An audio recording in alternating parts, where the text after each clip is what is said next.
Hello, I'm Jen from Starshell Communications, and this is my video on the different stages of a customer journey from awareness, engagement, consideration, purchase, and retention. So as you can see, there are a lot of different steps to do with a customer journey. I'll explain them all in this video and hopefully give you some insights into how you can increase engagement each step of the journey. The first stage in a customer journey is the awareness stage.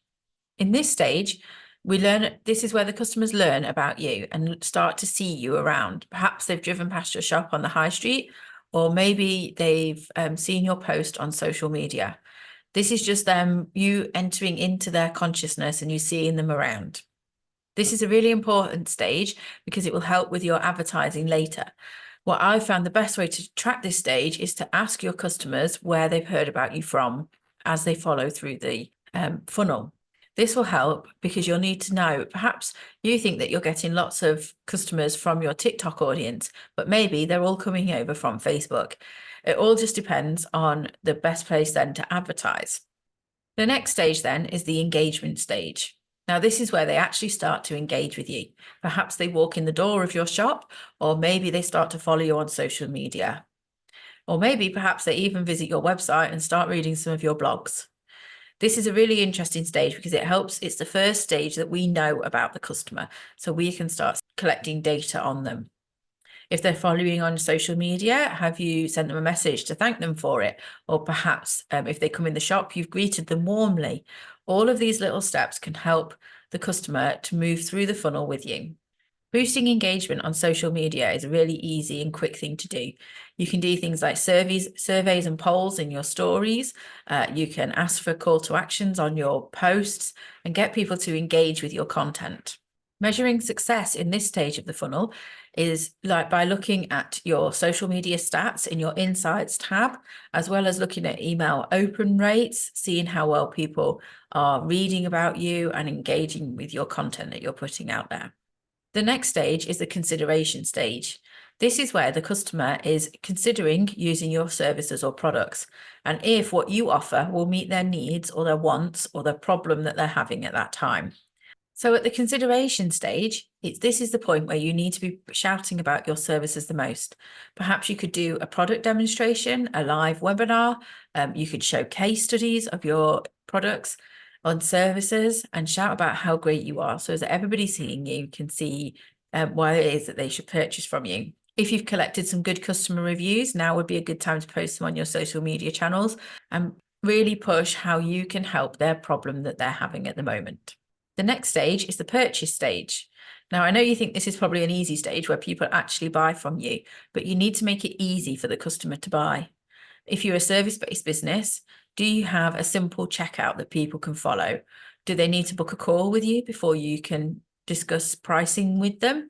You need to make the process as simple and as streamlined as possible. If you work in a shop selling physical products, then this step can be made a lot easier by accepting things like card payments, being able to check out online, and all sorts of different little tricks that you can put in place to make it easy for your customer to buy from you. Strong call to actions on landing pages and websites are a big help with this. In this section, we measure success by things like click-through rates, sales figures, and customer feedback on the processes. The next stage is the retention stage. Now, I know sometimes that this step gets forgotten about, but it's really important because if the customer has already bought from you, they're more than likely going to buy from you again because they know, like, and trust you. So at this point, you need to be nurturing your audience. Perhaps if they've already bought from you, you could offer them an incentive to buy again, maybe a discount or a free shipping if you sell a physical product. If it's an online service you offer, maybe you could do follow-ups to make sure that they're happy with the service. Anything like that will help you retain these customers in your funnel so that they will purchase from you again. Now, whilst they are the traditional categories for the different stages of the sales funnel, you have to make sure that it's seamless for the customer to pass from one to the next.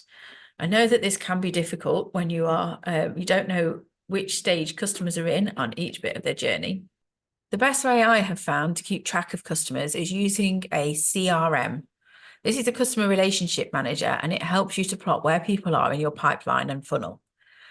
If you don't have the budget for that at the moment, you can use a simple Excel spreadsheet where you can track where people are and what they're doing with you at the moment. So it is important to keep a consistent brand message as you go through the funnel so that you don't sound too disjointed from one stage to the next. This can help if you've got a copywriter who can write all the copy in the same style for you, or if you do it all yourself. I really hope this video has helped you with the different stages of the customer journey in your business. How do you think you'll implement it to help you ensure that people go seamlessly through your business? If you've got any questions, I'd like to hear them. I'm in the comments below. Otherwise, I'd really appreciate it if you could subscribe to my channel, where I'll be posting more videos on sales funnels, customer journeys, lead magnets, and online marketing. Thank you. I'm Jen from Starshell Communications.